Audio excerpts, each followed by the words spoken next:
Did LifeSite News try to silence John-Henry Westen by removing him as CEO and chief editor? Is LifeSite News trying to go back to something more mainstream, more soft?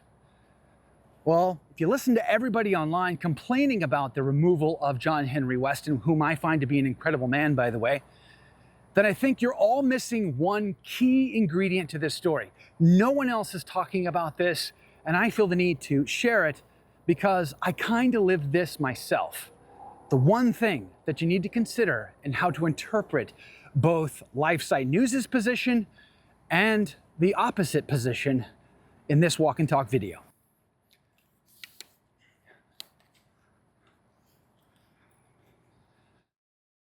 LifeSite News removes John-Henry Westen. Wasn't on my bingo card to talk about this week, but now this is like the fourth time I've been doing it. I had a conversation yesterday with Kennedy Hall.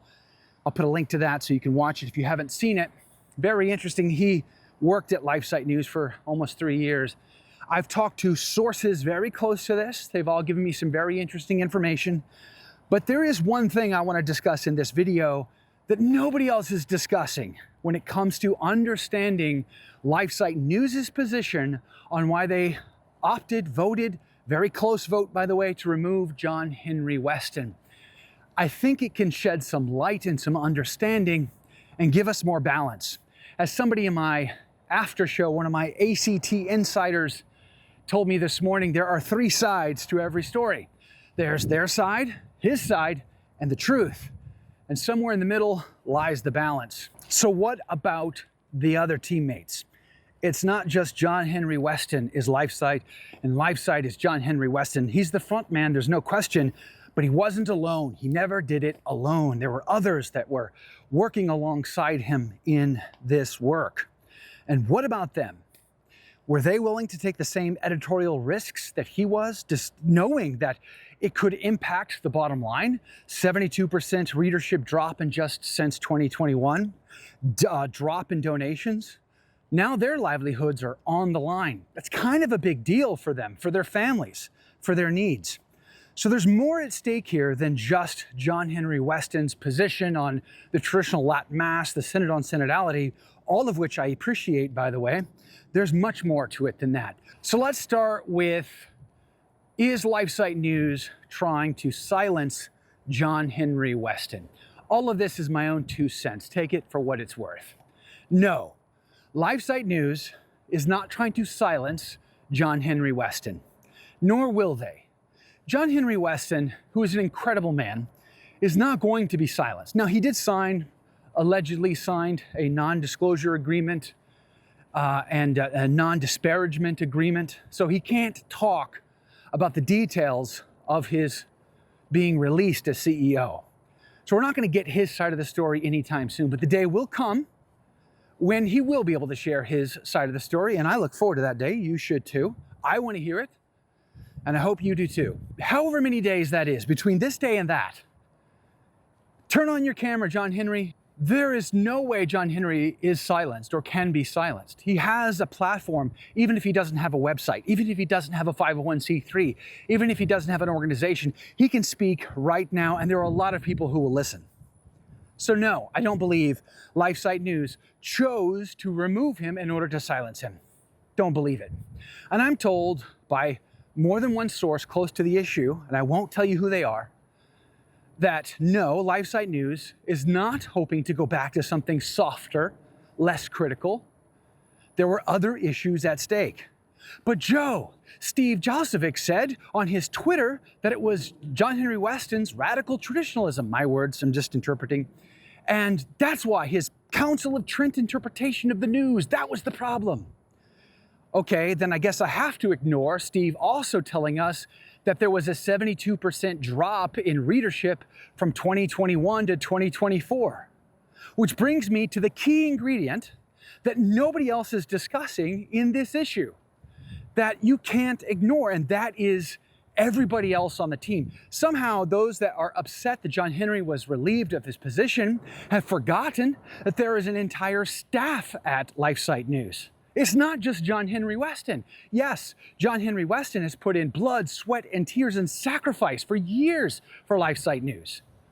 That was acknowledged by Steve Josovic, or however you say his name. That was acknowledged by Bishop Joseph Strickland, who also said confidently, John-Henry was not fired because he speaks the truth.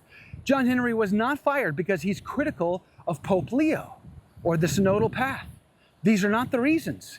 John-Henry was let go because of other issues. If you take all issues on the whole, and that's kind of what I want to get to, and why this one issue is not being discussed, it needs to be, because I believe it explains how you can fit all of this in and see it from both sides of the equation. There was a turning. Maybe it was 2018, maybe it was a little bit after that, but John-Henry Westen couldn't deal with it anymore. You can't just turn a blind eye to the Theodore McCarrick scandal and how there were many who cooperated and empowered that, let alone all the other grave scandals that he has reported on and others have reported on in the last few years under the pontificate of Francis. And now, moving into Leo, he's seeing some issues that need to be addressed, that need to be brought up and need to be discussed. So, he has decided personally to move in this direction. What about those other employees? Do they also decide that? If John-Henry Westen made the decision that he is willing to take these risks on behalf of the organization, did his employees decide to take that same risk? Because their livelihoods are also on the line. Now, if as CEO and leader of the organization, John-Henry made decisions that were for the betterment of the organization, increased readership, increased viewership, increased revenue, well then you simply replace those employees that aren't on the team. But if your readership is down 72% according to Steve's email, and your revenues are down according to the email, then those risks that you're taking have a greater impact on these employees whose livelihoods are on the line. There are many at LifeSite News who love John-Henry Westen, but aren't willing to take the same editorial risks that he is willing to take. Therein lies the key to this conversation. So if you take it all on the whole, and you've got 72% decline in readership and a decline in donors, well, what's the plan to overcome that? Shifting modes into being, let's say, more courageous, shifting modes into being more critical even, fine. But you have to have a plan to shift your donor base as well. Because if you don't, then guess what?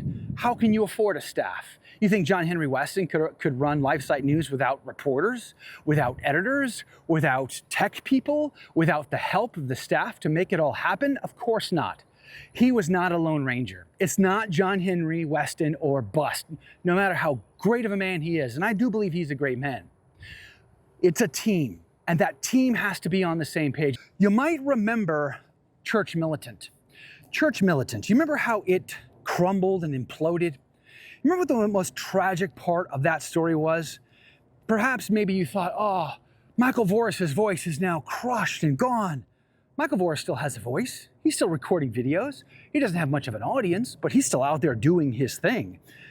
No, for me, the tragedy was the loss of employment for all of those employees who went to work for him at lower pay scales than livable wages in most cases, and then of course lost their jobs, and now they had to go find something else to do. That was tragic.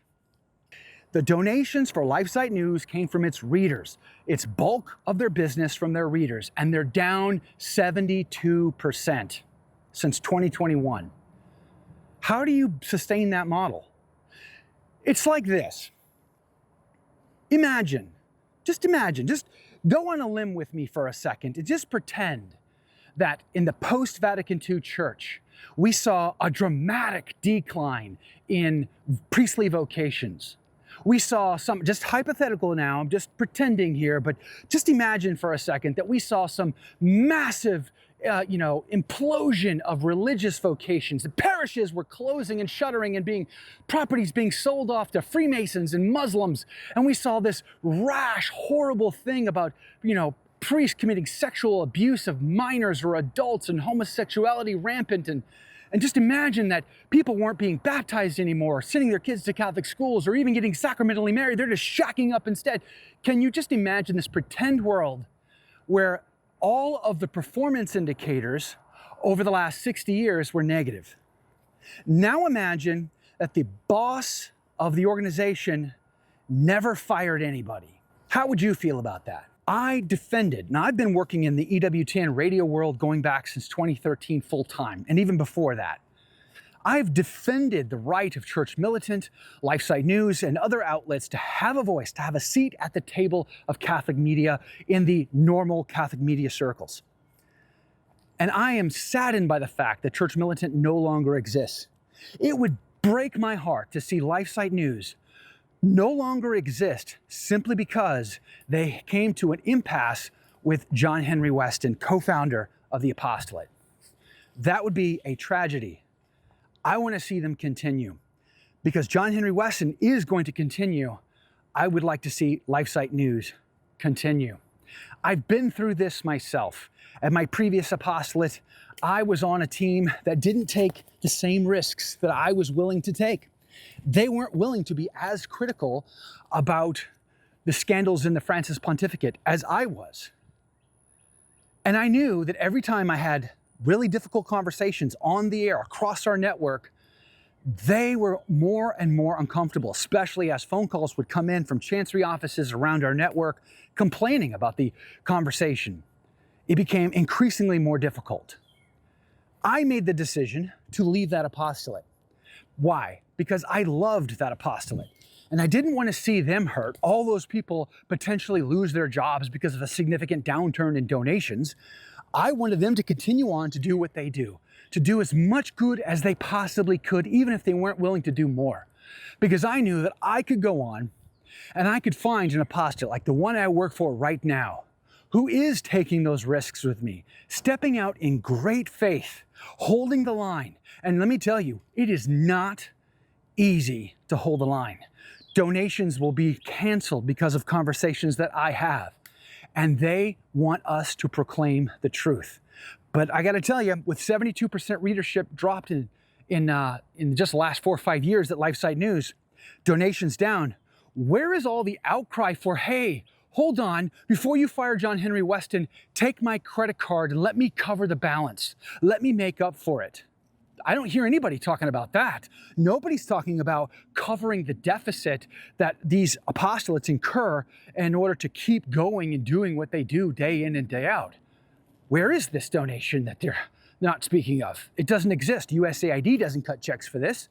You know, we're not getting checks from Peter's Pence. The USCCB isn't giving us grant money. But yet people want to say that the obligation is there, that the organization must in all instances always employ, always pay. Well, how are they supposed to do that with 72% drop in readership? It is an impossible task. Something has to give under those circumstances. And that's what we're talking about here. This other issue that is more than just John-Henry Westen's position on the traditional lot mass or the TLM. It's more than just silencing his voice. It's more than all of it. It's the whole package. And it's important for us to consider that. LifeSite News, if they are struggling to survive, and let me just tell you, they just wrapped up a campaign where they were hammering it super hard to get the donations they needed.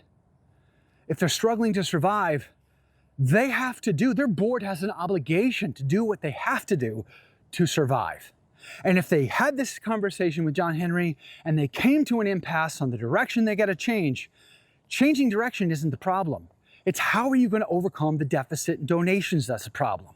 That's the part that most people criticizing all of this aren't taking into consideration. There is way more at stake than just John-Henry Westen.